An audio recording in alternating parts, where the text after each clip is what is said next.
This is where that old phrase "don't judge a book by its cover" comes into play.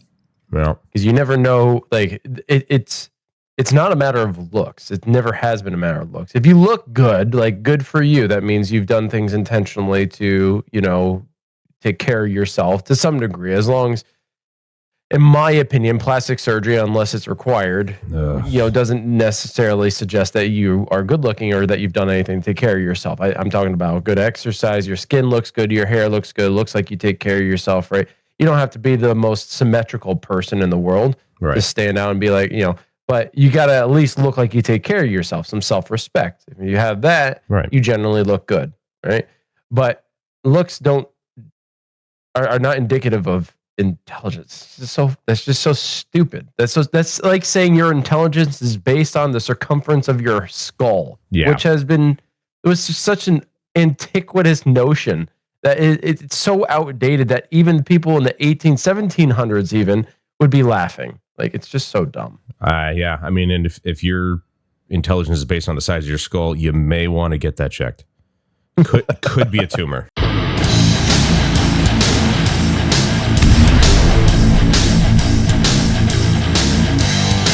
Hello, ladies and gentlemen, and welcome back to the channel and to the inaugural episode of a brand new podcast, the best podcast on the internet, the GPhorce Podcast, and where all the topics are hot, but the hosts are hotter. I'm Adam Wolf, your host, and with me for the foreseeable future is a person who I, for some reason, never thought to actually bring on. I don't know why. It's a no-brainer.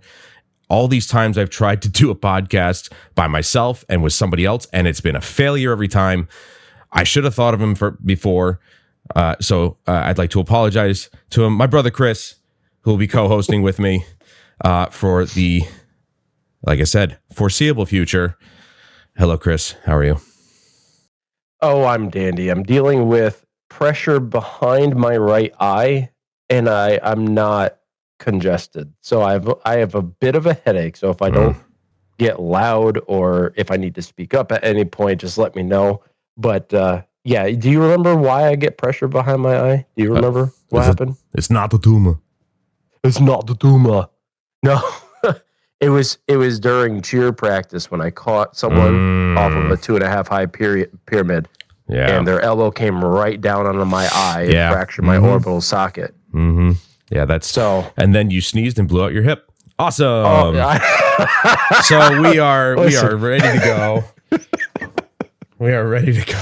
Chris was old before me, so it really was.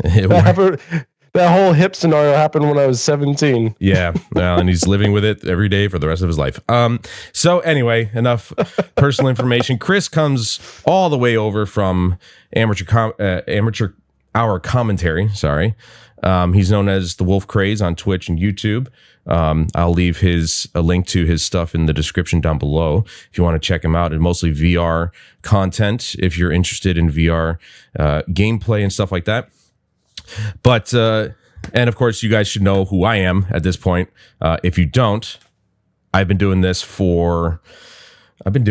YouTube for almost 20 years. First bit of content I put out in 2006, I think. You introduced me to YouTube because YouTube had come out in 2005. And then I think somewhere late 2005, maybe early 2006, you told me about it. And I said, oh, this seems interesting. And thus my quote unquote career was born. And I've been doing it ever since. So, I think we both know a thing or two about what we're doing. Chris, I would hope so. Chris has been in the live streaming YouTube sphere for what?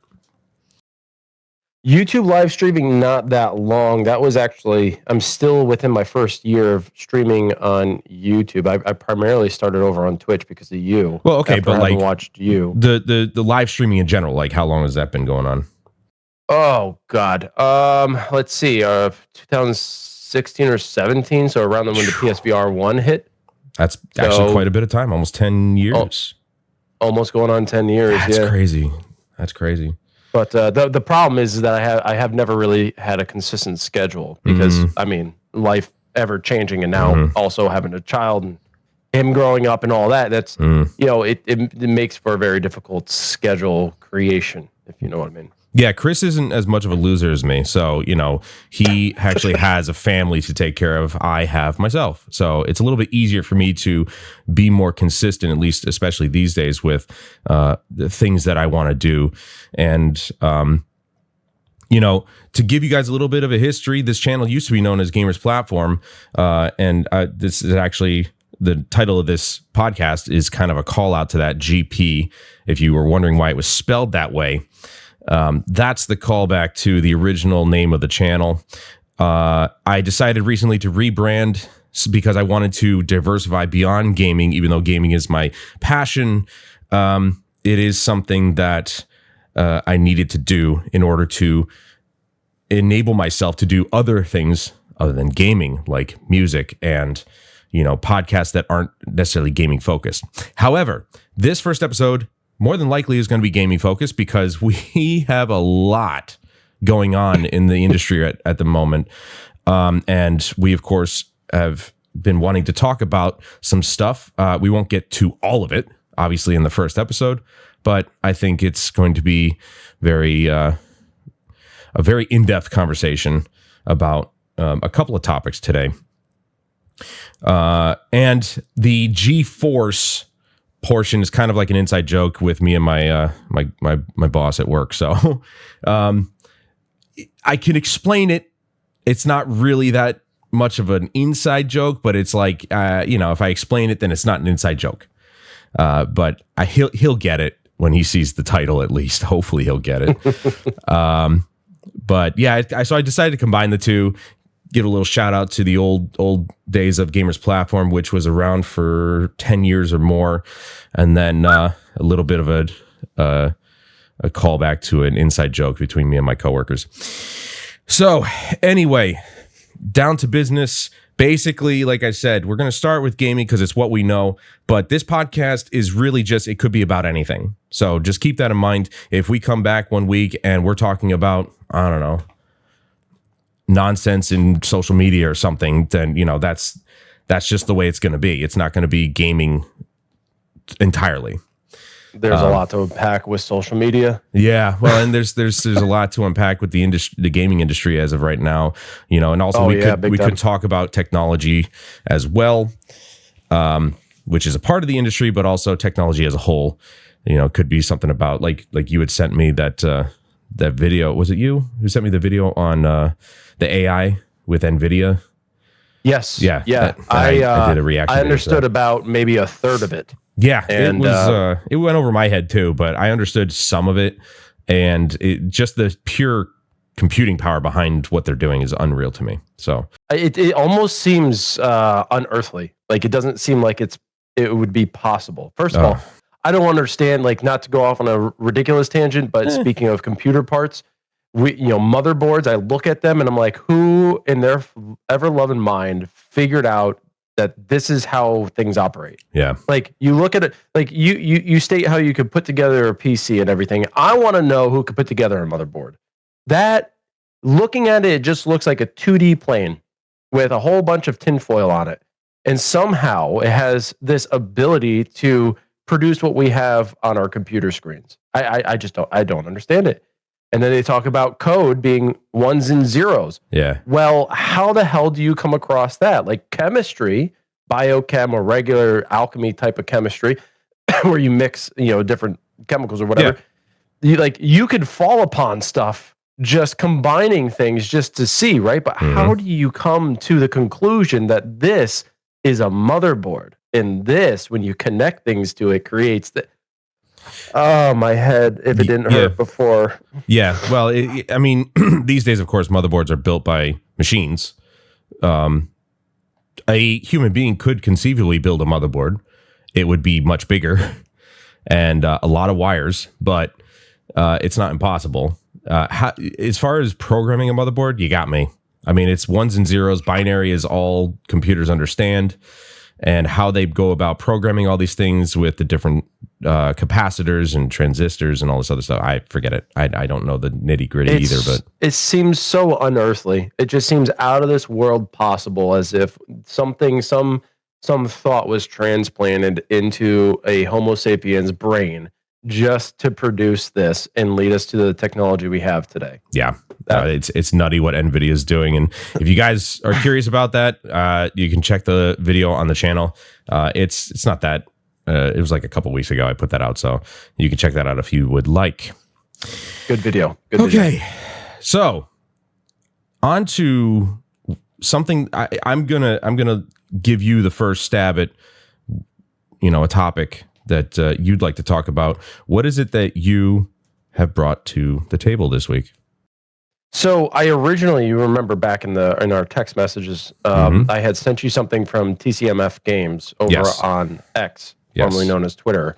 It was related to Xbox games coming to PS5, but between the time when I sent you that to where we are now, this has grown into a much larger discussion, primarily around Xbox. Yes. And Sony has had its fair share in mistakes, but Xbox, quote unquote, mistakes. Recently, we're putting emphasis on mistakes because they're really just complete and utter screw ups. That's just blunt. Yeah. So, hold on, give me one. So in looking at the original post, so this post, let me just see what the date was back May 2nd. May 2nd. So it really wasn't that long ago, right? Yep. 9 days ago. And TCMF Games drops this tweet. Is that what we still call them? This X drop, whatever you want to call it. Xbox games coming to PS5. Take it with a grain of salt. This is a leak. Insider Jez Corden has stated that all Xbox first-party games will be coming to PlayStation. This also includes Halo and Forza. Xbox will become more Steam-like. Affordable prices, sales, more open for devs. Future Xbox hardware gonna be for fans who want it. Xbox hardware will be niche, like Steam Deck. And next Xbox will sideload Steam.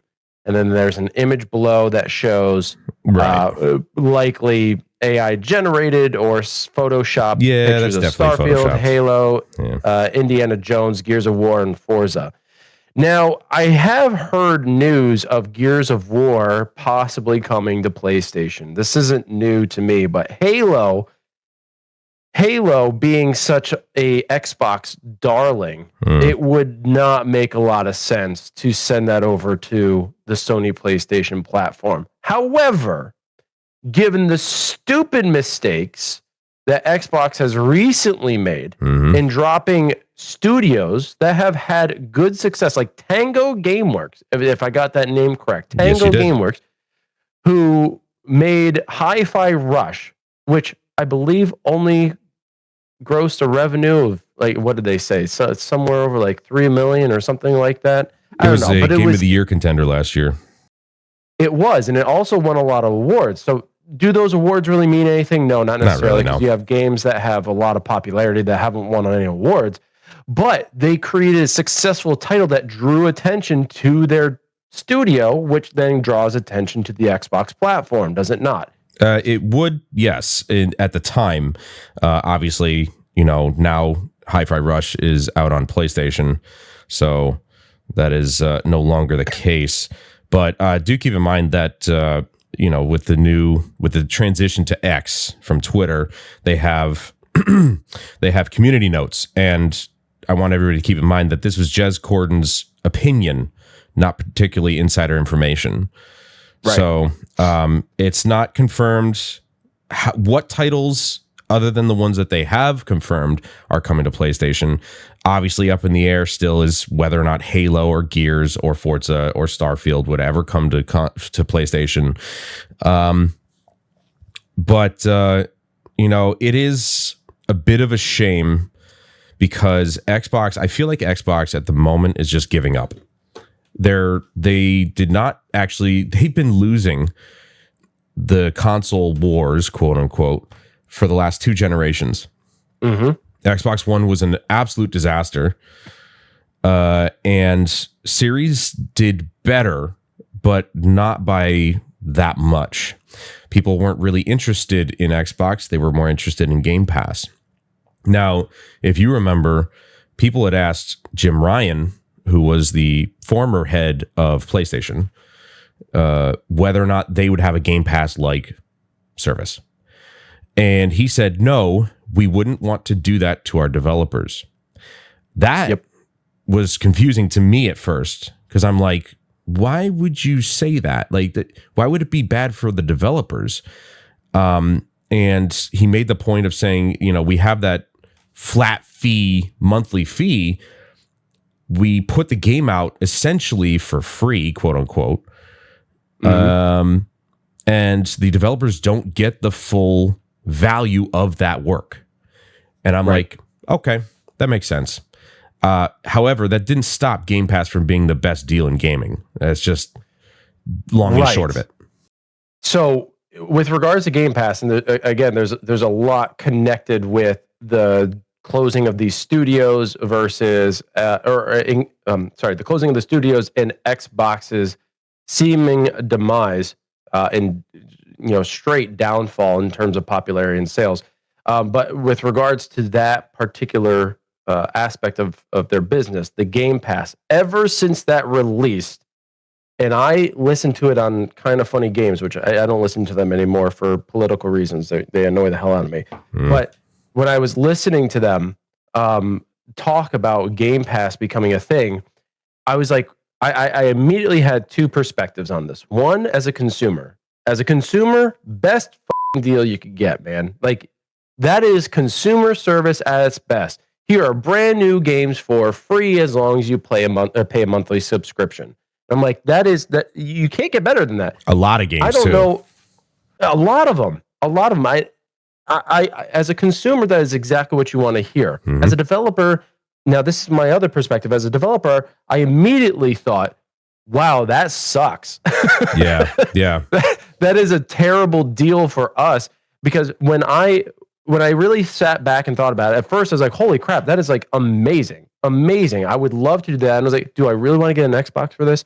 Oh, wait, hold on. I could probably get it on my PC. So I'm not going to go out and buy an Xbox, but it would still invest me into that, culture, right? That would bring me in as like into the Xbox framework. And that's what killed the sales of the console right there. And that's what killed the sales. That was a part of what killed the sales. Also, like, Xbox didn't focus on the first party titles nearly as much. And they kind of they had nothing that, stuck to the Xbox brand.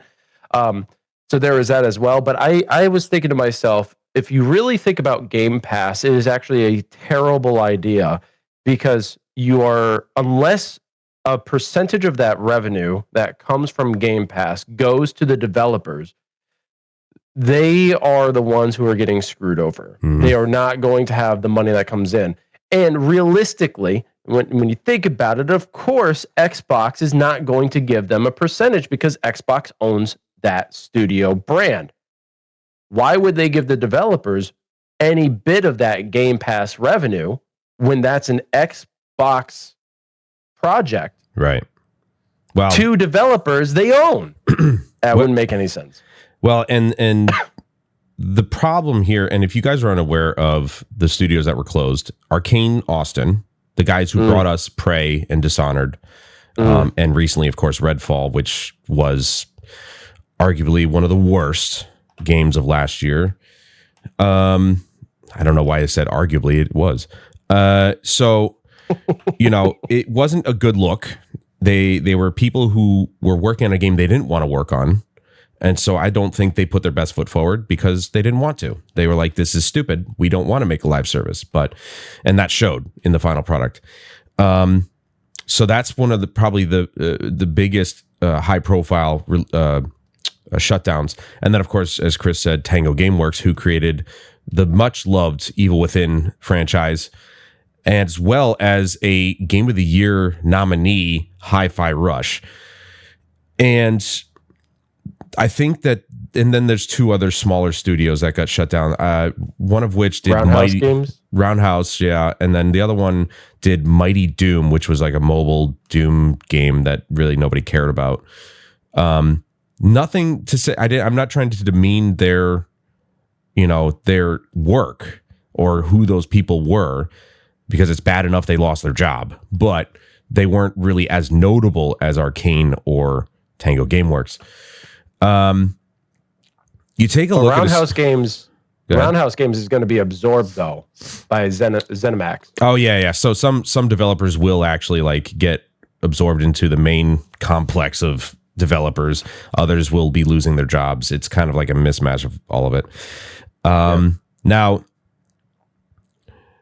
when you take a look at the situation as a whole and you say, okay, Redfall wasn't great, we can sort of see that, yeah, it might have been a reason to shut them down, but not really, because they were working on a 2.0, so to speak, for Redfall when they found out that they were getting shut down, which is really just a kick in the nuts. Not much different than Anthem. Right, exactly. And so they were working on a game that they hated, but they were still trying to fix it. And then they get the word that, hey, you guys are shutting down. And you think one bad game from a studio that has been banger after banger for the last like 10 years? I don't know about that. And then you take a look at Tango Gameworks, who have kind of been in the middle. I wouldn't say bangers all around, but, you know, people really liked Deathloop. They really liked Evil Within. They loved Hi-Fi Rush. Ghostwire Tokyo was a little bit mixed, but people still liked it enough. So a studio that's relatively got a good track record, and then they're just shut down.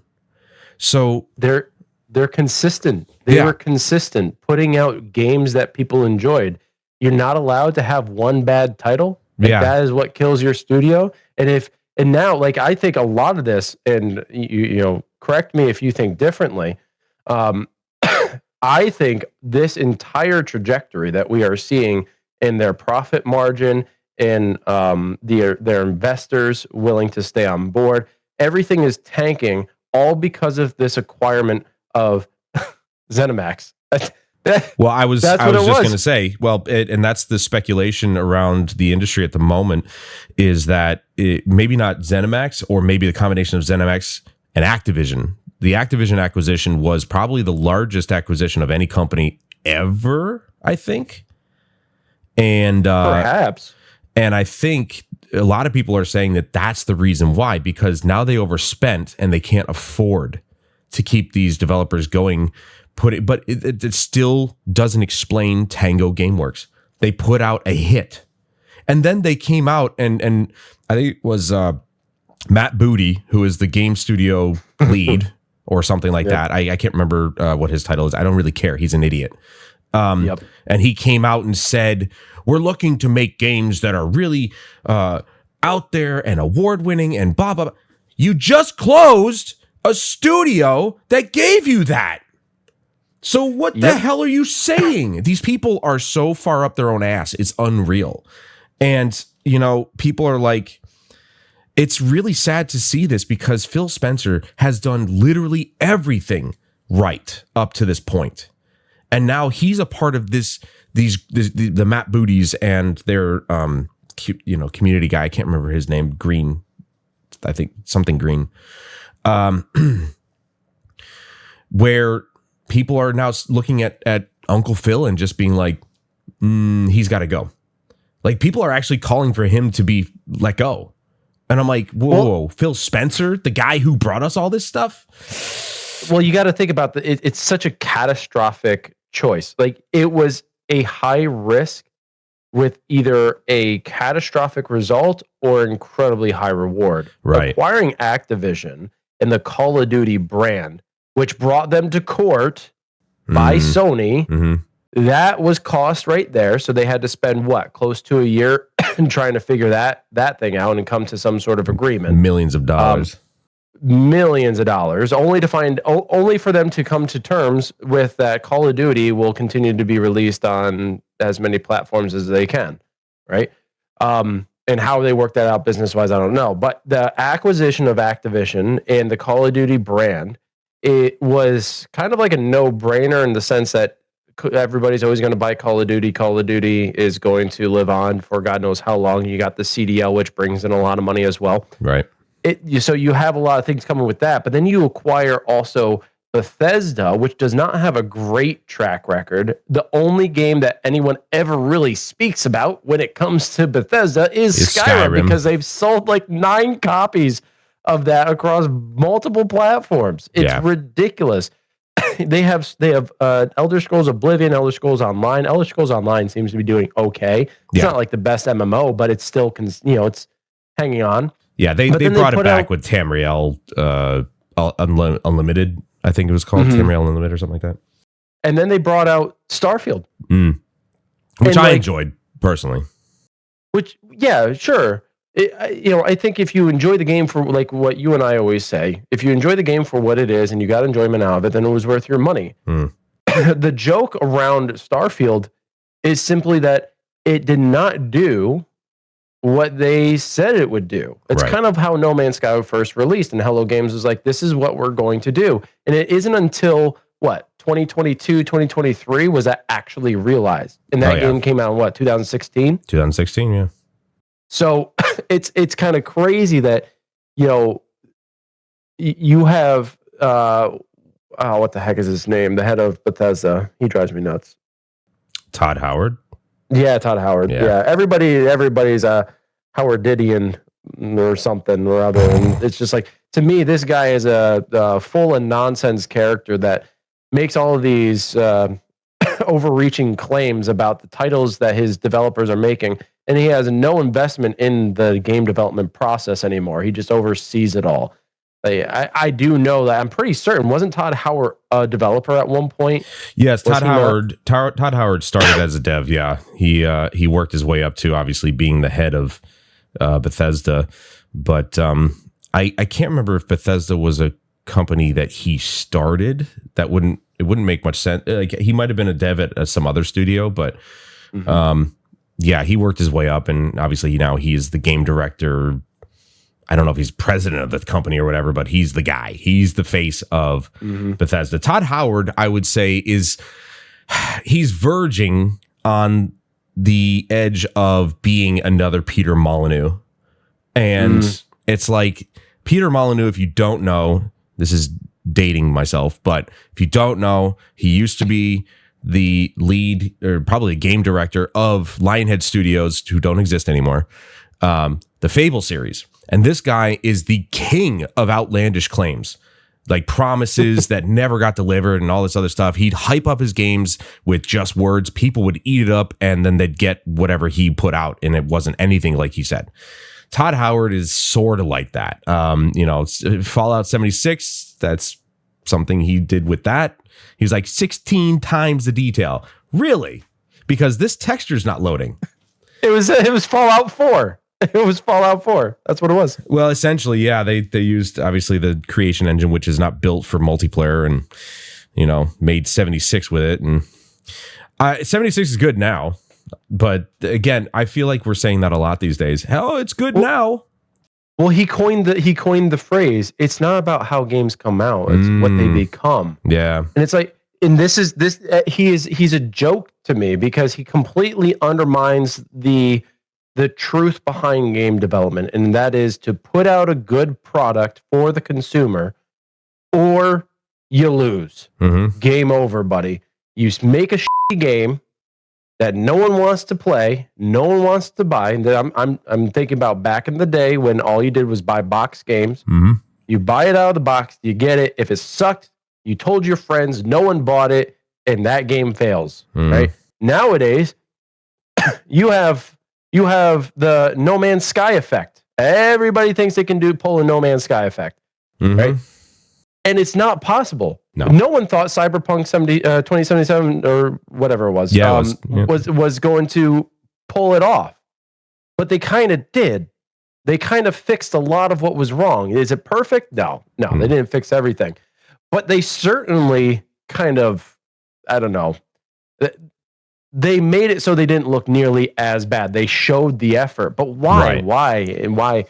And we're going off on a tangent here, but why are we getting games that are unfinished and seeking, like, I'm not opposed to early access titles that you have to pay for because you're investing in something that you believe will happen. And sometimes developers who don't have,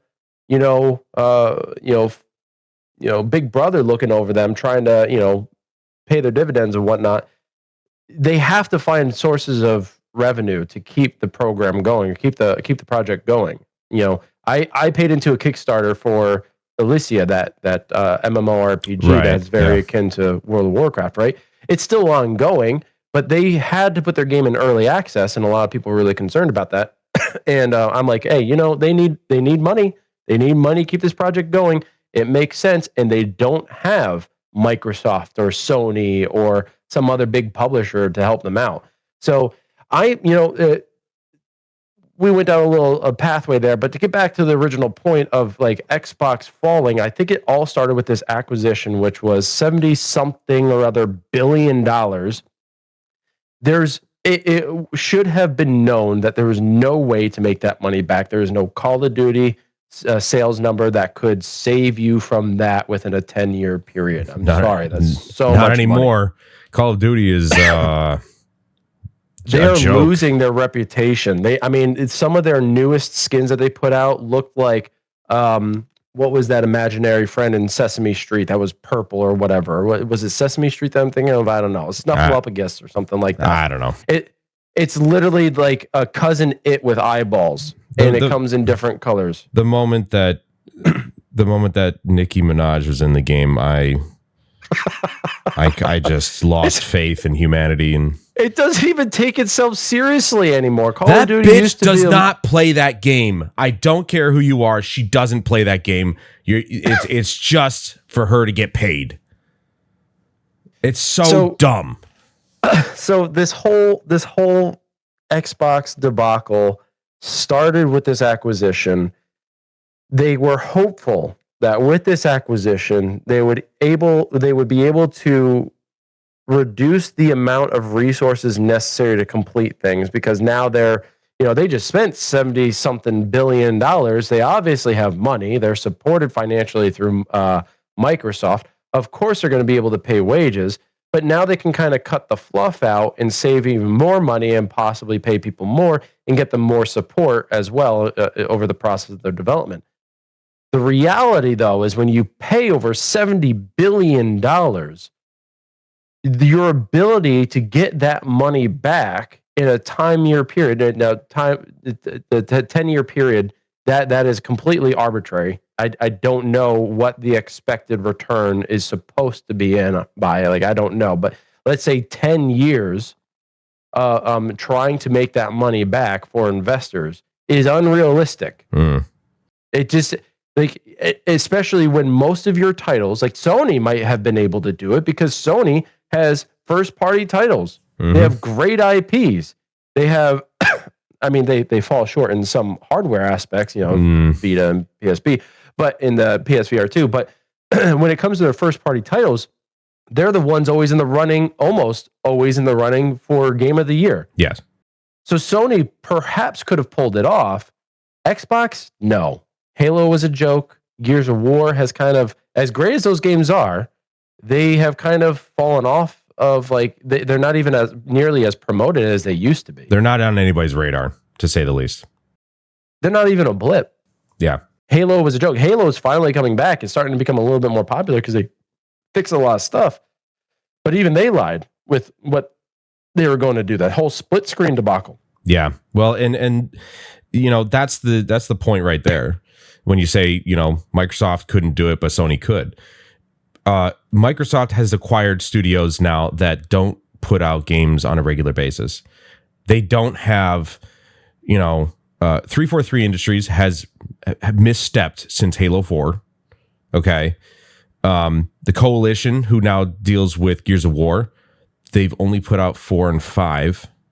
And then there was Gears Tactics, which I don't know if they were the ones who did that. That might have been like Ensemble Studios or something like that. Or Creative Assembly. I can't remember. Not Creative Assembly. That's Final Fantasy. Anyway. And, you've got Bethesda, who puts out a game once every 10 years. And now you've got Activision, who's got all their studios on one game. Just to churn out the same stupid garbage every year. So it's like, you guys just bought the worst developers in the industry. I'm sorry to say it. Yeah, I love Starfield. I love Skyrim. If you haven't checked out my No Fast Travel Challenge series, you can check that out. And I love what they've done, and I like the fact that some developers should take their time. Okay, I'm a huge advocate for taking your time. Build a game first. Make sure it's finished, then promote it. Like they did with Fallout 4. But what this has done is set a very bad precedent for what is to come. More closures are expected. It's been announced more closures are expected. And a developing team like Ninja Theory, who is ready to release Hellblade 2, that is a game that has been under development for when did the trailer for Hellblade 2 that was come out? 2019, 2020, something like that. I was gonna say like pre-2020. It's 4 years later, right? This game has been in development for a while. When you talk about take your time with making games, they're a Class A example of an indie team, originally an indie team, creating a game that is visually gorgeous, audibly amazing. When you had me play that very first mission or whatever in the spatial audio where it felt like, multiple people are talking to me from different angles, dude, it was great. I don't think anyone's ever done it better.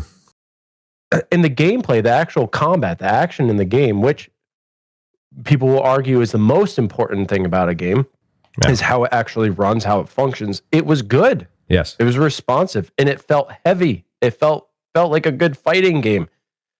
But they're even probably on the docket. Like, are they? How many of these dev teams are going to be up for the chopping block? Yeah. I mean, like some of them are already on, at the hangman's noose. They're just waiting for the floor to drop out from behind, underneath them, because if they're not producing games that are bringing back the bacon, their head's already in the noose. It's only a matter of time before that lever is pulled and they're gone. What does this say? What does this say for indie developers? I guess this is what and you know me, I know you're a fan of indie developers. I have, for those who don't follow me and are listening to this, I have assisted on 2 different titles in the VR world, more so not on the development part, but the community side. But I've seen a lot of the development ends of things for 2 indie teams, and it is a very difficult process, particularly in the communications realm. But to get the funding to continue the project, and not only continue the project, but pay the people to do that, is a very, very demanding and difficult thing to do. So when it comes to indie developers who take, they're chasing that donut on a fish hook, and they're like, yes, I want it. And then they finally get it, and that publisher hires them and absorbs them. They're like, yes, great sources of revenue. This is fantastic. But they're an indie team. That means they're not putting out AAA titles. They're putting out maybe AA titles, maybe something even lower. But it's still considered like people regard it in high esteem. This is a good game. This is a great game. We love it. But if it's not making the money, they're going to be gone.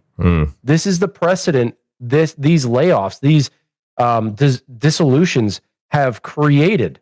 And now everybody who is working under the banner of Xbox, I don't want to speak for them, but I would assume are living in some fear. Yeah.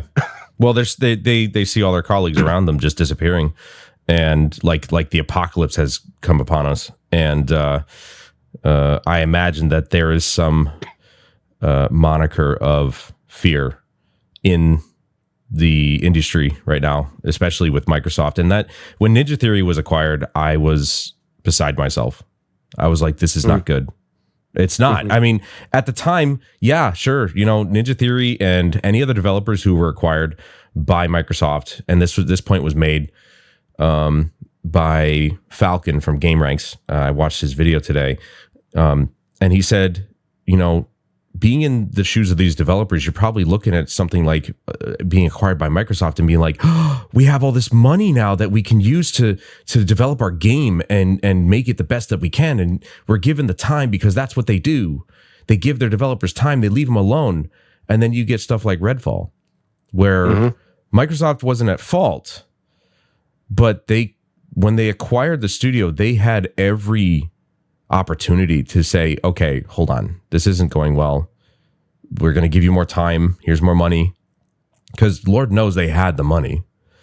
And this was prior to them acquiring Activision. They had the money. They had that $70 billion they could have thrown Arcane Studios' way and said, you know what, here, make the game you wanted to make. We'll give you more time. I mean, there was a time where Blizzard was the only company that could cancel a project that's almost done and still come out okay. They used to be able to do that. They were the only developer who could do that, and they're still doing it, but they suck now. But the bottom line is that, you know, when Ninja Theory was acquired by Microsoft, I was very sad because Ninja Theory, although we're an indie studio, they were like one of the top echelon of indie studios. They mostly worked with Sony, and they produced some of the best games I've ever played. And once they were acquired by Microsoft, I was like, well, there goes Ninja Theory. Yeah. And notice how there's no marketing around Hellblade 2, by the way. Hardly any. I just saw a trailer today. It was a 16-second trailer. It showed practically nothing. It was very pitiful. I feel terrible what's going on.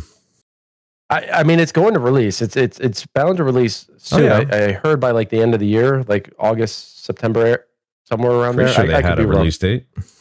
Yeah, I'm pretty certain they did, but I don't recall it. I just remember May 21st. It's coming out in was it May? 10 days, yeah. Oh, okay. But well, then there you go. That's why everybody's like panicking. They're like, where's all the marketing surrounding this game? This is supposed to be a big release for them. Well, I think it's because, it makes sense given their circumstances, what they've done, the decisions that they've had to make. It's probably best to kind of stay out of the limelight, but it doesn't do Ninja Theory any justice. It doesn't do Hellblade 2 any justice. It's not fair. It's like you're putting your own priorities first.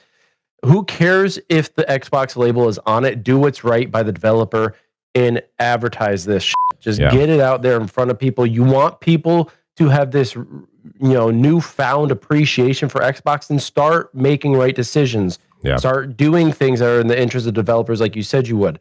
I have this growing concern that, I am a fan of PC gaming. I am not a Sony pony, as people are coining that phrase. I do love Sony, though. I prefer Sony products. I prefer a lot of their audio equipment, their cameras. I wish I could afford one of their cameras, but I can't. But I love what Sony does. I mean, I'm playing Rise of the Ronin right now. I don't know. I don't remember if that was a Sony exclusive, temporary exclusive or not. But I have a lot of games that were only on PlayStation, and I love them.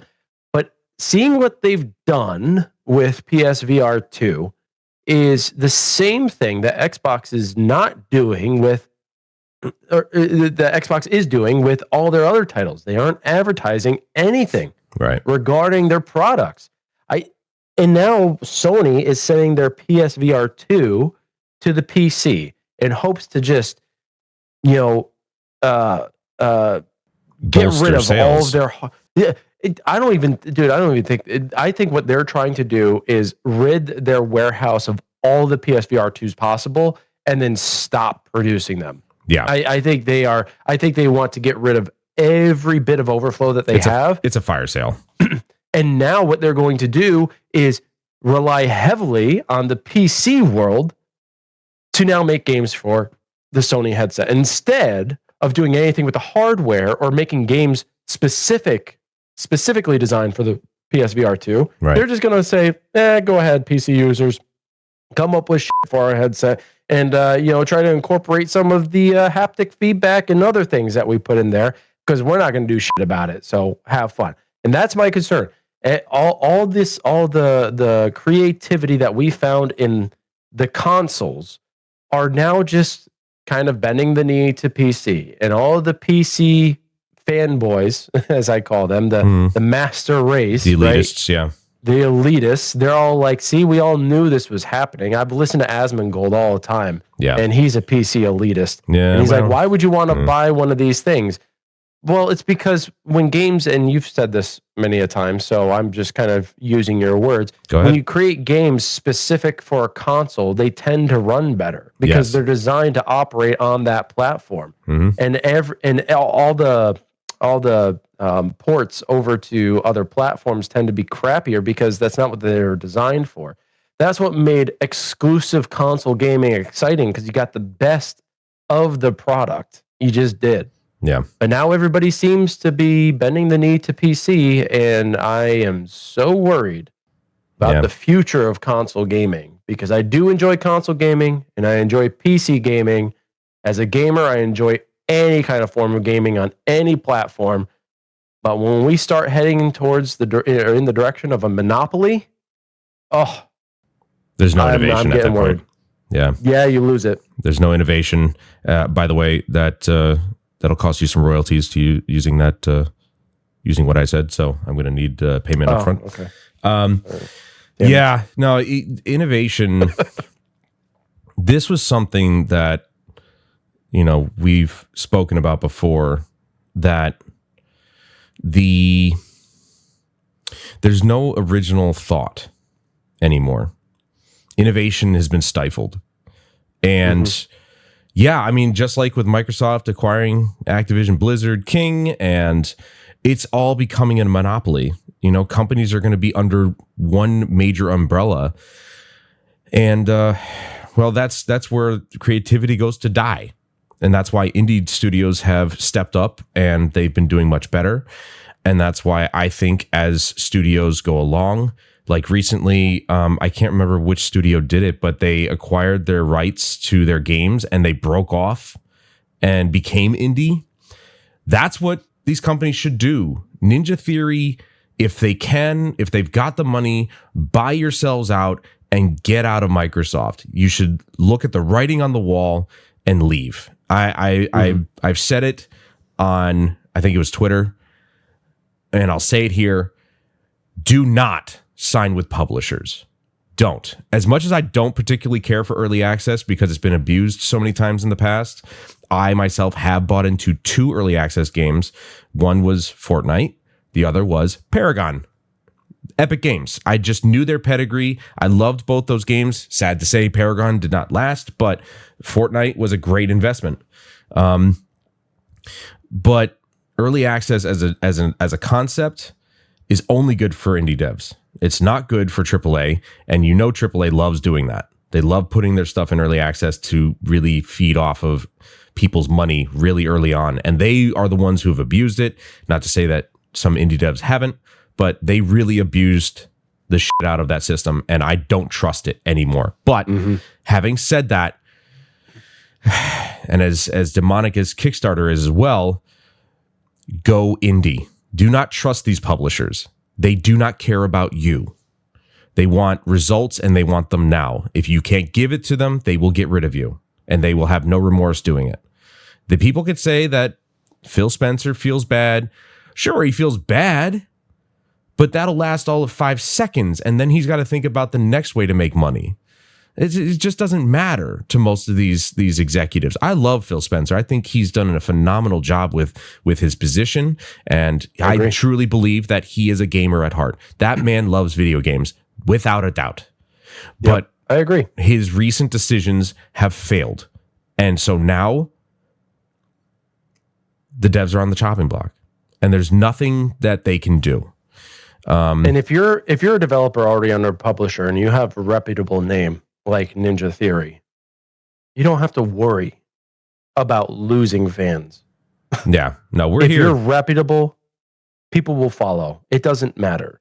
Yeah, I've been playing Ninja Theory since Heavenly Sword. Yeah, PS3. Yeah, what a great game. I never played it. It's streamable on PlayStation Catalog. I wouldn't trust the streaming capabilities of that. I tried it earlier today, and it seems much improved, but it's still like the video quality is bad, and it's not great. Input latency is meh, but it's there if you want to try it out. I recommend it. It's a great kind of like action God of War sort of type of game. And Andy Serkis is in it. So, the acting is top tier. But I've been playing their games since since early PS3, and I've loved every single game they've produced. DMC, by the way, was a great Devil May Cry game. Go screw yourself. But yeah, Microsoft, you're the pooch on this one, man. You guys have really screwed up, and you have given false hope to developers who thought they had a home, and well, now they don't, and it's your fault. Good job soiling your name, Xbox. Yeah. Good job. They were making a comeback. They really were. They had it. They had everybody eating out of the palm of their hand, and that's all just gone to shit now. Speaking of going to shit, the topic that I brought, the topic I brought along. Let's move over to the other side of the field. Sony and Helldivers 2. Oh, yes. God, yes. Great topic. Yeah, well, I mean, since we're already on the topic of shitstorms, we might as well move into the next one. Last weekend, if you lived under a rock and you didn't know what was going on, good. But for the rest of us, we got to witness possibly one of the craziest moments in gaming history, where gamers actually got what they wanted in a way. For those of you who don't know, Helldivers 2 came out earlier this year, blew up, one of the biggest games this year, still has concurrent players on Steam, at least with the numbers we can see, of like 100,000 players a day, which is crazy. It puts it in the pantheon of some of the most played games on Steam, up there with Team Fortress 2 and Counter-Strike and whatnot. Which is a really good thing. Recently, a announcement was put out on Twitter stating that, and I didn't know this, but when Sony games were coming to PC, most of them had been single player. Yep. So, this idea of having to link your Steam account to PlayStation Network was never really a thing that people had to worry about until now. As it turns out, that was something that was stated in fine print, by the way, that most people probably skipped over and didn't read, that you would need a PSN account to play Helldivers 2, even on PC. Those of us on PlayStation, obviously, not a problem. We already have an account. But to the people on PC, they don't like this stuff. Hell, I don't like this stuff, because I play on PC as well. Having different launchers and different accounts for all these different stupid games, it's dumb, and we're sick of it. Well, Sony thought it was a good idea to enforce this rule, like 6 months after, because it was disabled at the beginning so that people could play, because there was something wrong with it. They fixed it. Now they're bringing it back, and Sony's enforcing the rule. That was a stupid idea, because the game now had been review bombed to absolute oblivion. What was it? Within a day, 200,000 reviews were posted as negative, and made the game go from overwhelmingly positive, I think it was, to overwhelmingly negative. Yep. And it was the only way that the PC gaming community could fight back. We as console gamers don't have a way to do that. There are no review stuff. We can leave, 1 or 5 star ratings, but that doesn't really do much for us. We can't leave actual reviews. So in a day, the Steam/PC community came together and said, you're not going to do this. And they review bombed the game to absolute oblivion. People were refunding their games after even hundreds of hours of playtime, which is beyond Steam's terms of service, like the refund policy. They don't allow that. They started refunding the game. Good on Steam. Yeah, and because Steam was starting to, they were getting inundated with this nonsense too. People constantly requesting refunds, and they were like, you know what? Fine, here's your money back. Soon as that started happening, Sony reversed course. They said, all right. We won't enforce it. However, this is where the kind of like we sort of won comes in. They disabled sales of the game in 170 countries that can't get PlayStation Network. Those countries that could play the game before can no longer, not only with the PlayStation Network account not being available to them, they couldn't play the game. Now they can't purchase it. So, and that's what's really messed up about the whole situation is that in 170 countries, PlayStation Network is not available. If these people even so much as try to create an account and fake their location, well, that's against Sony's terms of service and they can be banned. So they have literally no way of actually creating an account and being able to play their game. So Sony's quick thinking was, let's just stop selling the game in 170 countries out of 190 countries. There's like 192 countries in the world. So over half the countries cannot play this game when they 75% of all countries on Earth no longer have access. So it's 75%. Like, that is such a dumb move. And you know, talking about you talked about earlier about setting bad precedent. This now sets a bad precedent for Ghost of Tsushima. Oh, I know. Oh, they posted, oh, by the way, here's all the countries that can't buy Ghost of Tsushima. It was, of course, the same 170 countries. So why is this? It's simply because Sony, I posted a tweet that said, this is not about protecting your customers. We all know what Sony is not capable of, and that is security. It just is not in their nature. They are the worst company when it comes to security. You and I both know that. As PlayStation goers, we are, you can call us fanboys all you want. We prefer PlayStation because it's a great ecosystem of players. We love the interface, everything about PlayStation, the whole ecosystem. We're in it now. Chris and I are PlayStation through and through. But Chris, as a PlayStation preferer or fanboy, whatever you want to call yourself, I'm proud to be a fanboy. Fuck you guys. What my pronoun is. What did you think of this move? Oh my God, dude. When I heard the news, I nearly shit myself. I couldn't believe it because despite my preference for PlayStation, I believe in customer service first, through and through, which is why I listen to the news regarding every platform. Because if one, and this, we know this to be true as well, when one company decides to make a move that is not in the best interest of the consumer, yet somehow turns a large profit and finds success, every other motherfucking company is going to do the same thing. And if you don't believe me, look at these quote unquote microtransactions, or as I like to call them, extra transactions. It became such a popular fad that now every fucking game under the sun that is a live service or multiplayer has to have it. Even a single player game like Assassin's Creed has it. Why am I going to pay for something that's already in the game for only me to experience it? Yeah. I don't want to spend money on a costume that I should already be able to obtain without having to spend extra money.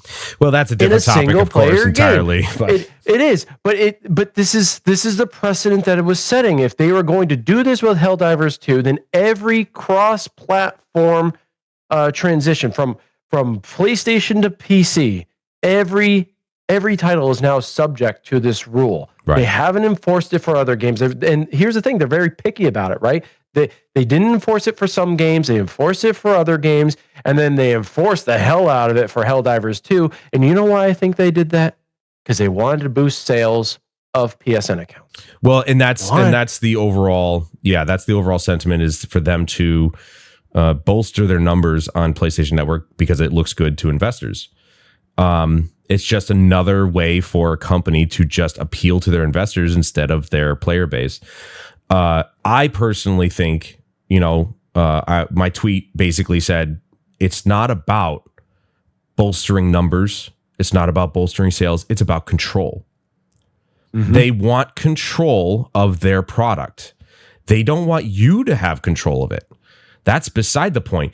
But the other issue is that they did not make this very clear with Helldivers 2. They're making it very known with Ghost of Tsushima. Hell, Sucker Punch actually came out and said, okay, for clarification, you don't need it for single player. You do need it for multiplayer.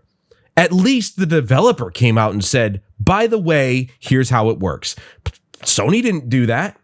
And Arrowhead, albeit wasn't entirely at fault, the game director, God bless his soul, the man took freaking accountability for the situation because it was his call to disable the accounts or to disable the function because it was not working.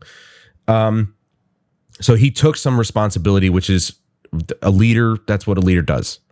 But they are not blameless here. They did not make it very well known. You go to the Steam page, it said it right there in the orange fine print, but how many people actually read that? Not many. But most people just listen or read articles or listen to podcasts, and they listen, like they don't read the fine print. It's kind of like when you're agreeing to certain terms and you just kind of breeze through it because you don't want to read 28 pages of terms of service. And then just so you can hit the accept button. That's what people did here. Yeah, that's what people did. Now, legally, yes, there should be some accountability on the players. Certainly, I agree to that.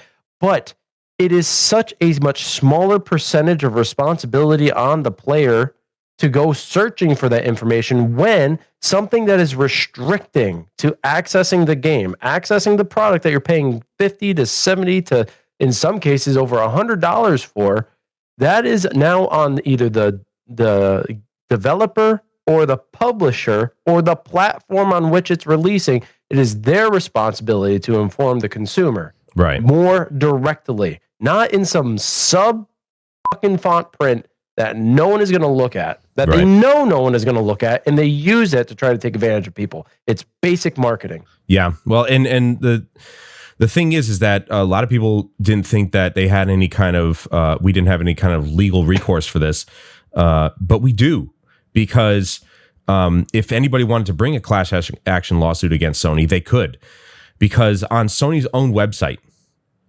they had mentioned in the facts page that PlayStation Network accounts were optional.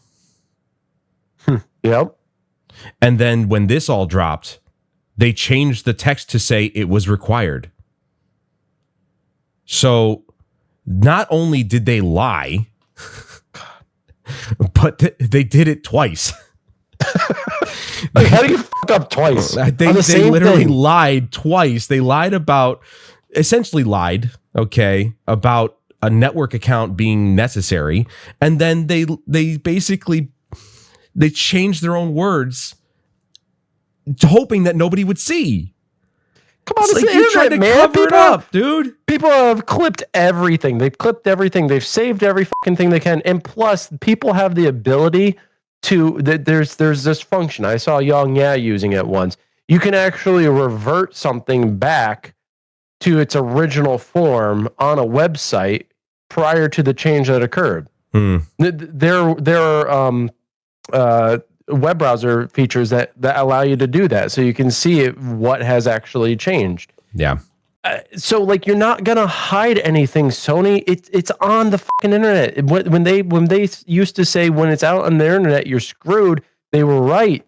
The internet is forever, and that's the unfortunate thing. And so a lot of people were thinking they could not take legal action because, well, they didn't have the proof. Well, you do. Sony changed it the day of. They shot themselves in the foot, and here we are. I don't think anybody's going to take that up. I obviously won't be because, well, it didn't really affect me. But if you are, you do have proof. But it blew my mind. I mean, as a PlayStation fan, I stood with the gamers. I don't care if I play on PlayStation. That's beside the point. The point is that Sony yet again proved that they cannot be trusted. No corporation can be trusted. Let's be honest. I mean, it's not even. But Amen. Sony is not the good guy. They never were. They never have been. And worst more is that Sony is based in California now. They're not Japanese, really. At least this side of Sony is not Japanese. The whole, it's Sony North America that's doing all this garbage. Sony Japan is doing their own thing. But oh God, Japan wants like nothing to do with Americans anymore. Yeah, well, I mean, we keep giving them reasons not to. But this whole debacle, and it brought out the worst in some people. If you recall the 3 community managers, what is wrong with community managers? They are absolutely losing their fucking minds.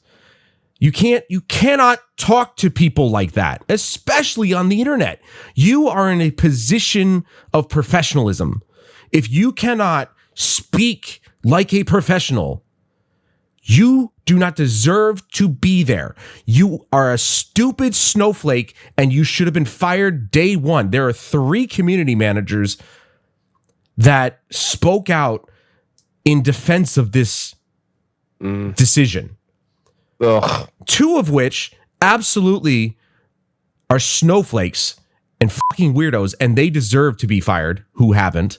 And the one guy, Spitz, he's the only guy's name, the only one I remember his name, because it's Spitz, didn't realize what he was saying because he was uninformed. And then later on, he retracted his statement and said, "My bad. I didn't know that was the case." So he reverted his statement. He learned from his mistake and gained some respect, in my opinion. But he's the one who got fired. He got fired. He got fired because he told people to downvote or leave bad reviews so that they had more leverage with Sony. But and truth be told, it worked. The sad part is that you don't say that when you're working for somebody. That's the same thing if I came out and spoke against my employer, though I probably would, to be honest. They're also a soulless corporation. But kudos to that man for having balls, man. Even if he worked with Sony or for Sony, he still came out and said, "Hey, leave a bad review. It gives us leverage." And it worked. But in the process, he lost his job. I agree with you. When you're in a position that requires professionalism, it does require particular tact, especially in the community role. You have to speak with an air of caution. However, that being said, I am sick of the hypocrisy of community managers when they speak to their client base. Yep. When you say the developers are humans too, well, so are your fucking consumers. Yeah. They are the ones buying your product. If it were not for us who played the games, you wouldn't have a job. You wouldn't have this dream job that you love so much. So don't talk about developer feelings. Talk about the industry. Talk about fixing what is actually broken. The forced release of broken games, unfinished games. When Anthem was released, let me retract that. When it was announced, the developers didn't even have the foundation of what Anthem was going to be settled yet. And that trailer released. And they were like, wait, that's what we're making? You can't do that. The industry is broken. So don't treat consumers like they're idiots, like they don't have feelings. The reason why they're getting upset, not all of them, okay? There are some morons out there. I will admit to that. That's why I try to stay away from that stuff because it's so fucking annoying. But the majority of people who are complaining with legitimate concerns, they are saying this out of emotion. They are saying this out of a history of routine abuse from industry-wide corruption. Yeah. The industry they have disappointed us. They have treated us poorly for what feels like, I don't know, forever now. It feels like it's been 10 years at least, almost. Ever since we started getting online gameplay, like that's when I feel like it really kind of started on the consoles, by the way, not PC. PC I know has had, online gameplay for a while, but I'm talking about consoles specifically. I feel like once it started going online, things started kind of going downhill, especially when downloadable content, so not like the extra content to a game, but like digital sales started becoming a thing. And they're like, well, that's when Todd Howard is like, well, it's not about how a game releases, it's where it ends up. It's like, you don't have that luxury. Bad mindset. You don't have that luxury. Like, stop putting out garbage. Go ahead. If you stop putting out garbage, we will buy the games. Mm-hmm. We like good content. We like good games. We like games that have a solid foundation. There have been a couple of them this year that are like, okay, not bad. Definitely not necessarily hitting the mark as like great material like Elden Ring, which I haven't played yet. But I mean, if it's a solid foundation, if it's a solid game, then it deserves its accolades there. But like, put out good content, put out good material, and we will buy it and we will support it. But don't put out the garbage that it's gonna support investors. That's the downfall here. Yeah, Helldivers 2 was a fantastic fucking game, and then they go and appease the investors. Yeah, well, and that's it's been proven time and time again that if you put out a game that's made well, it sells like gangbusters. Helldivers 2 is a great example, because it came out, it was not really broken. Okay, there were some server issues, but nobody could have anticipated the reception of that game ever. By the way, did you know the stats? The all-time peak? Yeah, it was like almost 500,000. It was 458,000. The 24-hour peak recently is 118,000, and ratings went back up to 73.53%. Yeah, there's over 600,000 reviews on that game. It's unbelievable. But it's been proven, and Helldivers is the most recent example, that you make a good game, people will buy it, and you will make millions. It's just the bottom line. It's just how supply and demand works. But you make garbage like Redfall, and you will see failure beyond your recognition. It's common sense, and sadly, we've lost all common sense. It's really funny. One of those community managers, going back to this, one of those community managers was a 20-year-old woman. 20.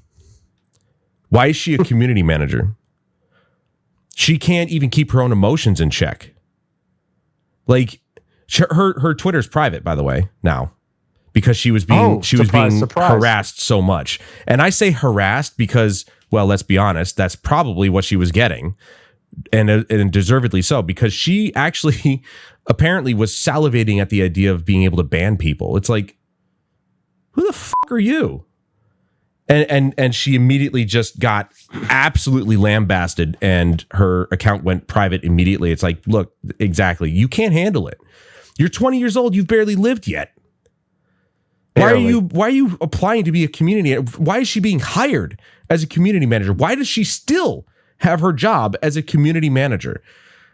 The community manager's job is to be the voice for the players, not the company. They are to relay information from the company to the players, and then relay the response of the players to the company. They are a middleman. And like it or not, you will get a lot of that brunt force coming from the players. It's just what happens. It's part of the job. It's part of the job. You have to be willing to take that. And as we said before, be a professional about it. You can't let your emotions override your judgment. It's just basic biology. Like, you cannot let your emotions override your judgment ever as a human being, not even just as a community manager. As a human being, you have to think with your brain, not your heart. And as much as, like, I've gotten some comments on some videos in the past, not a lot. I'm not a huge YouTuber, so I don't see them as much as somebody like Asmongold or whatever. But I have gotten some comments that were spiteful, and I just responded with, kill it with kindness. You just you look at that. Like, one guy said that, like, I don't know, he gave me a comment on like he basically said that this was like the worst thing ever. Like it was that Saga Emerald Beyond game demo that I put out. Terrible fucking game, by the way. I don't know how people actually say it's good. It's not. But this guy was like, man, I just couldn't watch you play. It was ridiculous. You look like the guy who couldn't play Cuphead. I'm like, whoa, that is a hell of a freaking endorsement, because that guy was an idiot. He couldn't read the text on the page. I looked at the overall presentation and said, this is confusing. And it is. And I told him, my response to him at first was lengthy. I was being logical about it. I was being professional about it. But then I deleted the whole paragraph and said, thanks for the view. That's all it was. That's all you have to do. You know, some of these people, if you give them what they want, which is an emotional response, you feed into the nonsense that comes out of society. And that is their fuel for the fire. But if you respond in a way, and he didn't respond back, I didn't expect him to, but it's just like, if you respond in a way where they have nothing on you, there's nothing that can touch you. There's nothing that can touch you. And this girl, she's too young to be in a position of quote unquote power. It's not, these community managers think they have power, and people are giving it to them, but they don't actually have any power. There's nothing that they can do. Do you know why these types of people are hired, though, for these roles? DEI? No, well, maybe a little bit of that, but I think it's mostly just because it's a generational gap. Yeah. Right? We're in our 30s, and we have experience from NES, and hell, Dad even had ColecoVision. Yeah, we played. Our first console was a ColecoVision. And we played some games over the years. Like we've gone through the ringer. We have that experience. Good and bad games. But we also lived throughout the generation pre-cell phone. Oh yeah. Pre-social media. And pre-internet. Pre-internet. We saw the internet come up and everything. We had that dreaded AOL dial-up BS, right? So like we're coming from this is where the generational gap is. We are coming from a generation that has greater common sense. We have a better understanding of the world because we lived in a world before the world was collapsed into a box. Yeah. Which is the computer and the internet. So we know how to interact with people. We were forced to interact and socialize. We understand social etiquette. Right. We understand what reading a room means. These young people are coming up in a world where they're digitally grounded. They don't understand what it means to actually engage with people in a social way. They just know how to go through X, go through Google, go through whatever, I don't know, whatever source they want. And when they become proficient in it, and they've built up their repertoire of skills that they can now present, their portfolio, if you will, their digital portfolio, they could be like, here, employer, look at my history in my short 4 years of being on the internet, presumably if they weren't there at the age of 5. Here's my 4 years of being on social media, and this is what I can do. And they're like, you're hired, dagnabbit. Yeah, because okay. I would have to, and I don't mean to cut you off. You're fine. I have to get my thought in there. I don't think they don't know how to interact with people. They just know how to interact with them in a different way. And it's usually the wrong way, because they are sitting behind a screen. That screen is their shield. So they go online, they say whatever they want. And then if they get their fifis hurt, they can then use that to play the victim, even if they were wrong. And this mentality has been permeating throughout every industry in this world. And now we've got nothing but people who are victims. And they feel safe behind the screen because nobody can actually hurt me. It's just words on a page, but those words are enough to hurt them. And they're soft, they're pathetic, and they should not be community managers. You don't put people that are unstable in those positions. It doesn't work that way.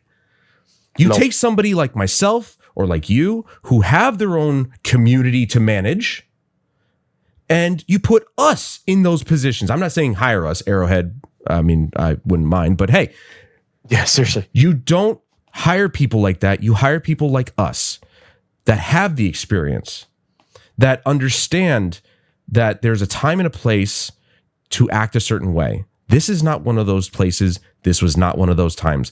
And these 3 community managers, one of whom lost his job, even though he was the only one telling the truth, and the other 2 are snowflakes and deserve to be fired. I don't know how they still have their jobs, but they don't belong there. They need to get a life first, understand that life doesn't revolve around them, then come back with a new mindset. But this whole debacle, and I still can't believe that this happened last weekend. I know. This all seems like it was so long ago, but it just happened. And that was completely overshadowed now by the whole Xbox debacle. It's just like, it's a vicious cycle. And that's the worst part of it, is that this whole thing with Helldivers 2 should still be talked about right now. It should still be talked about today, which we are. Because it's not fixed. Because it's fixed like I said, we sort of won. Fixed. Yeah, we sort of won. Fixed. But Sony took the opportunity to be like, well, then I guess we can't sell the game in these countries. But because the Xbox debacle was so bad that now nobody's talking about the Helldivers 2 thing. People's attention spans are very fickle, especially on the internet these days. And I do think it's up to podcasters and YouTubers and actual content creators to keep these things fresh in people's minds. Like Skill Up, the guy I watch on YouTube, he was constantly bringing up the what's the I'm trying to think of a word, the abuse, I guess you could say, happening in the industry, crunch, overworking, sexual abuse, all this other stuff. Mismanagement of everything. Mismanagement. There you go. Let's use that, because I'm sick of hearing about, the sexual misconduct, blah, blah, blah. Crunch is not a problem. I'm sorry. It's not. It's a part of the industry. It is what it is. I went through it. I'm fine. I think you people need to just grow up. But that's besides the point. You're in an industry that requires a little bit of extra effort. What can I tell you? I don't know, unless your publisher or your bosses are willing to give you a ridiculous amount of time to make the game. Crunch is inevitable. It just happens. You're working overtime. I worked overtime at work. I made so much money. Like, why? Don't have families. I don't know what to tell you. I don't know what to tell you. Just don't have a family and you'll be fine. Hey, don't worry about it. Don't worry about it, because social statistics are coming out and finding that people are having fewer and fewer children. Yeah, I know. At an alarming rate. So don't worry about that whole family thing. Obviously, I'm somewhat half joking. It's, if you have a family, good on you. We need you. But your family needs to understand that if you're in this line of work of game development, crunch is inevitable. It has to happen. And some people don't want to hear that. And with the work from home opportunities that are afforded to people. Now, I know there are certain publishers and developers who are saying, no, you have to be in office. I get that, whatever.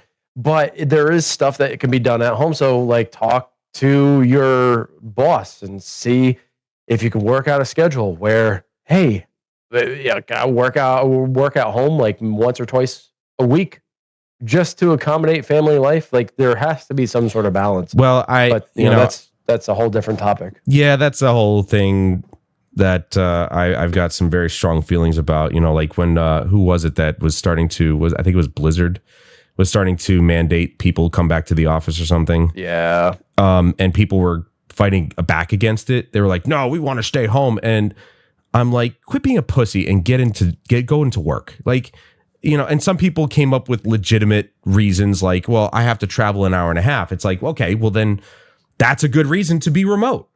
But other people who don't have that excuse, get your ass off the couch and go to work. I agree. I don't know what to tell you. You don't want to do it, then quit.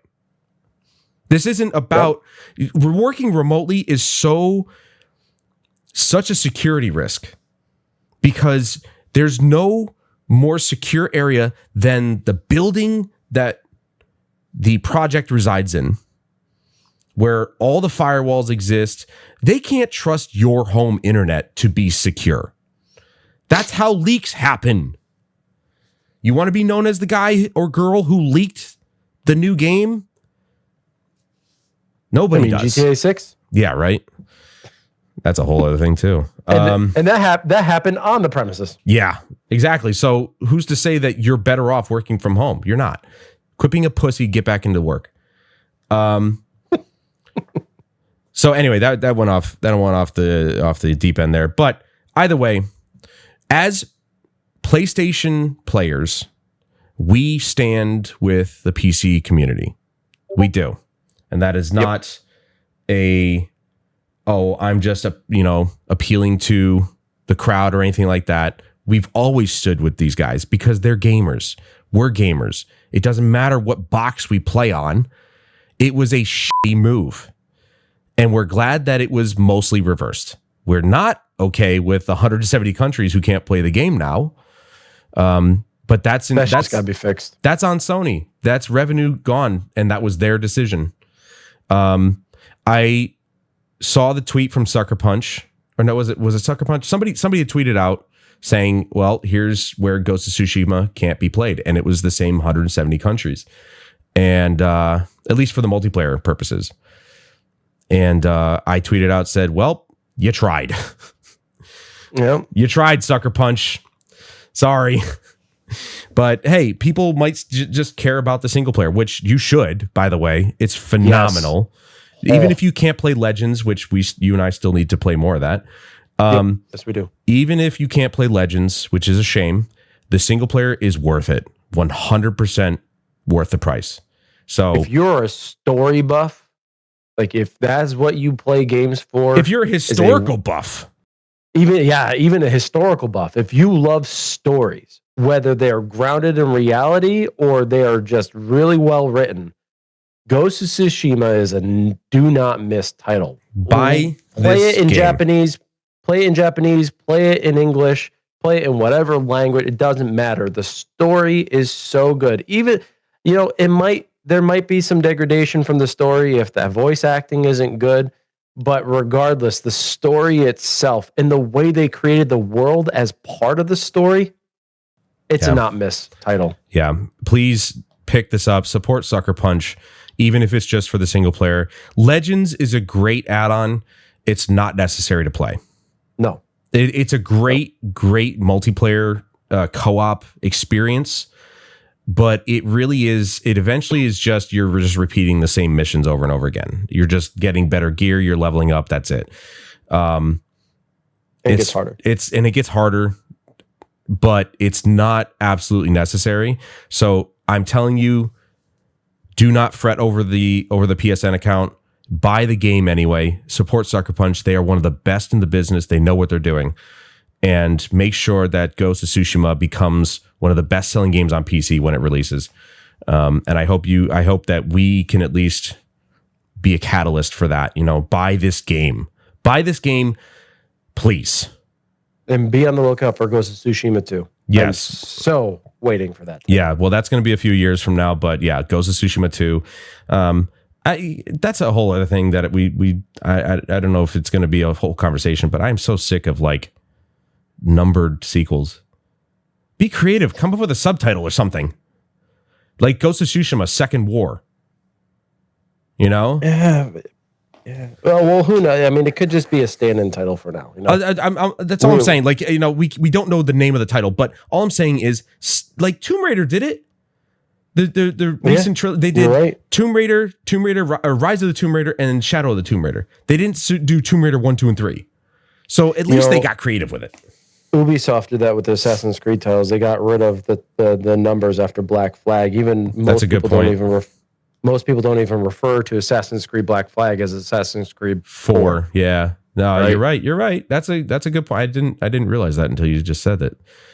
Yeah, because you got Rogue, Unity, Syndicate, Origins, Odyssey, and then Valhalla. Right. Well, and that's the thing. Instead of the numbers, you know exactly which one they're talking about. Yep. What's Unity? Oh, it's that French one. What's Valhalla? It's that Viking one. It's like exactly which one it is. Yeah. And so that was a smart move. I'll give them that much. Obviously, Far Cry, they're still numbering. Ghost Recon, they're not numbering. But, I'm just sick of numbered sequels. Just stop with the numbered sequels. Leave it to Final Fantasy. Just let them do the numbers. But everybody else, be creative with your titles, please. Ghost of Tsushima, you can have that one for free. Sucker Punch, Ghost of Tsushima Second War or something. Because Tsushima was attacked twice historically. Yep. So, you too, Kingdom Hearts. Stop with the number system. Oh, yeah. And it was something else. 1.5 and 2.5 HD remix retro play. It's ridiculous, dude. Knock it off. It's so stupid. So true. How many subtitles are you going to come up with before you actually finish the title? It's literally all the off-brand ones that no one really cares about that have their own names, like Chain of Memories and Birth by Sleep, and Chain of Memories makes more sense than Birth by Sleep. What the fuck is Birth by Sleep? Well, that's a whole nother podcast. Yeah, that is just nonsense anyway. But that's neither here nor there. That whole story is convoluted anyway. Yes, that was, we filled out an hour and a half easily an hour and a half worth of discussion on these two. By the way, that's pretty much the time limit that we're aiming for. If we go longer or shorter, don't be surprised. But I think we'll be able to, these podcasts will be roughly about an hour and a half long. And hopefully that's more than enough time for you guys to kind of just zone out for a little bit and let us take the wheel. Jesus, take the wheel. So hopefully that's pretty much all we had to talk about today, I think, just because there is a lot and we could probably keep talking for another 2 hours. There are so many other off-brand topics that we could have. There's off-brand topics. There's on-brand topics because, again, the gaming industry is in shambles right now. Shambles. Yes. But we like to play games and we like to sleep. So, after we're done with this, probably going to play some more games and then we'll go to sleep. Yep. But that's pretty much all we had to talk about today. Any final thoughts, Chris? Final thoughts. Keep gaming. Keep speaking out for yourselves. Support each other. Be a good consumer of video games. Don't focus on your specific preference. Don't be afraid to voice your opinion, but make sure it makes sense and don't sound like an idiot. Let's help each other out. Let's make sure the big corporate bozos start listening to us and start making better decisions in our favor. And as everybody has always been saying, vote with your wallet. Stop buying garbage. If you feel as though it's wrong, don't buy it. Don't buy it. Tell other people not to buy it. Whatever the case may be, you can have your opinion, but the loudest noise you can make is with your wallet. You cannot, if you hit them in the money, they'll respond. Plain and simple. And that's what happened with Helldivers 2.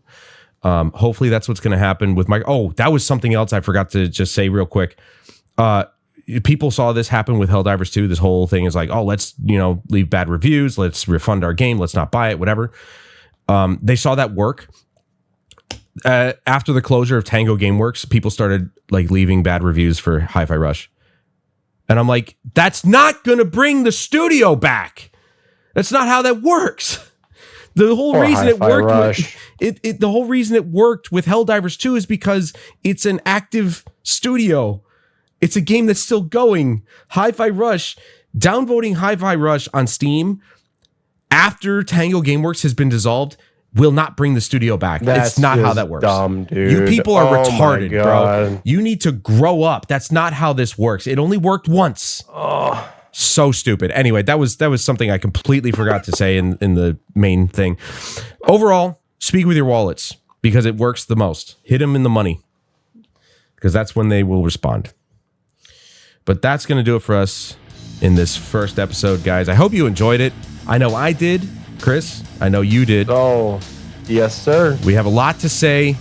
and not a lot of time to say it in, but we're going to try and get these out to you as often as possible. I'm going to try to make it, well, we'll try to make it a weekly thing, but don't be surprised if it's kind of like spaced out a little bit, whether it be for reasons of, you know, we have our own things in real life happening, or there's just not a whole lot to talk about. So, you know, we can't really make a video on or a podcast on some stuff that doesn't exist.